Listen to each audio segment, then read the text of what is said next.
За сайн байцгаана уу? Монголчууд арт бай. Та бүхэндээ өнөөдөр анхныхаа блогийг хүргэж байна. За анхны блог мэдээж алдаад дутагдaltaй байж магадгүй. Гэхдээ та бүхэн таалагдвал subscribe авч лайк дарж дэмжээрэй. За өнөөдрийн блогон дээр юу хийж байгаа гэхээр 100% цэвэр 100% давуу болон таар материал байгаа. За таар материал нь сата таар материалыг хослуулад за дөрвөлжин хайчлаад за тэнгөр болохоор хүүхдийн үлгий эсвэл хүүхдийн даавыг гэж байгаа. За өнөөдөр болохоор би хөрхөн хайртай дүүдээ хөрхөн үлгий болон даавыг та нартай хийж өгч байна.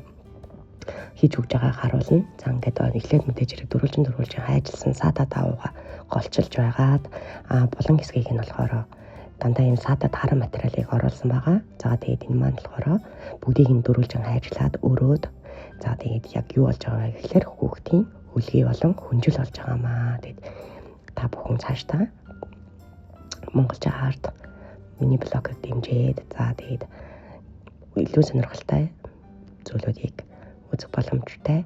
Тэгээд анхныхаа блог тань таалагдана гэж итгэлтэй байна. Тэгээд хэрхэн яаж юу хийсэн талаар дэлгэрүүлэн багаар оруулах болно. Баярлалаа. Монголчууд арт дэмжээрэй. Subscribe дарж лайк дарж за тэгээд тань таалагдвал бусдад үгээж дэмжээрэй. Баярлалаа. Өдрийг сайхан өнгөрүүлээрэй.